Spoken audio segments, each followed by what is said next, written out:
Bangun! Selamat pagi, cikgu. Selamat pagi, cikgu. Murid-murid, pernah dengar tak lagu Sudirman bertajuk Warisan? Pernah, cikgu. Jom nyanyi bersama-sama.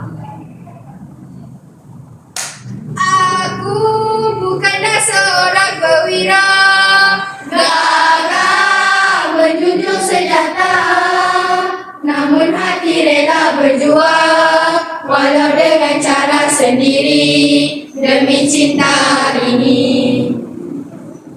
ku ingin kotakkan 1000 janji sepanjang kedewasaan ini. Ku ingin sampaikan pesanan, akulah penyambung warisan. Penyambung warisan? Warisan apa? Assalamualaikum warahmatullahi wabarakatuh. Salam sejahtera, salam Malaysia Madani, salam Perak Sejahtera 2030. Kami, Putra Puteri SMK Datuk Seri Wan Muhammad, tampil dengan penuh bergaya, bicara berirama, bertajuk Institusi Diraja Warisan dan Sejarah. Ya Aziz, warisan. Cikgu, izinkan saya untuk terangkannya. Tahukah semua, di sebalik bangunan pencakar langit, kemajuan teknologi masih teguh berdiri sebuah warisan. Warisan tak lapuk di hujan, tak lekang di panas. Warisan menjunjung kedaulatan negara. Warisan apa tu? Cepat beritahu. Sabarlah, boleh-bolehkan pula. Institusi diraja sejak zaman Kesultanan Melayu Melaka lebih 500 tahun dahulu, Sultan memimpin negeri, Sultan memelihara adat, Sultan menjaga agama, Sultan menentukan rakyat. Oh, barulah kami faham. Daulat Tuanku, daulat Tuanku, daulat Tuanku, daulat Tuanku. Institusi diraja bukan sekadar gambar teks, bukan sekadar wajah pedesan, bukan sekadar istana yang indah, tapi gambaran diri negara. Kawan-kawan, banyak dan jika warisan bangsa dilupakan, jika sejarah dipadam, jika generasi muda tidak mengenali asal-usul mereka, apa akan jadi? Apa akan jadi? Tidak! Ya kawan-kawan, ketika negara menghadapi cabaran, bencana dan berbagai krisis, institusi diraja nak menjadi payung rakyat yang menyantuni rakyat, mendengar isi rakyat.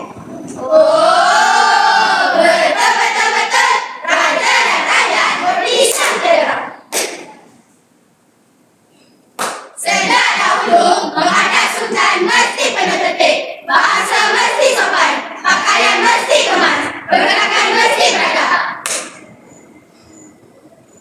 Salah saya. Kenapa? Saya takut salah cakap. Apa yang awak cakap? Fatih mohon. Apa? Fatih mohon Pak istana tuanku. Aduhai. Walaupun zaman berubah, bila hormat tetap kekal, adab tetap dijunjung, institusi negara tetap sejuk.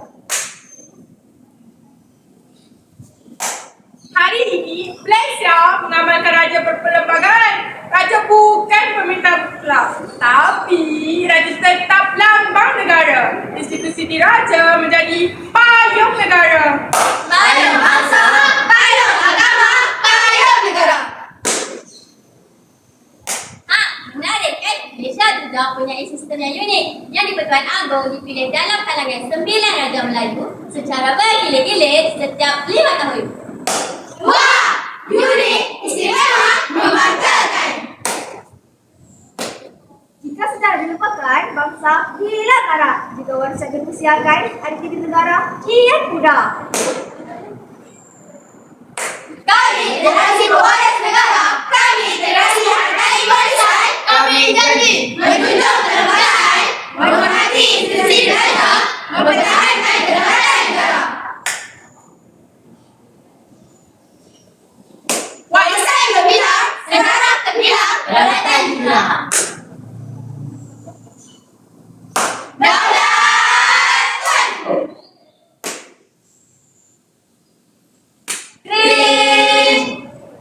Baiklah murid-murid, kelas sejarah sudah tamat. Jumpa lagi esok ya. Yeay! Rimbunan tahun ditiup bayu, gugur segudung, alahai bunga melur. Selesai sudah bicara bertemu, mohon izin untuk berundur.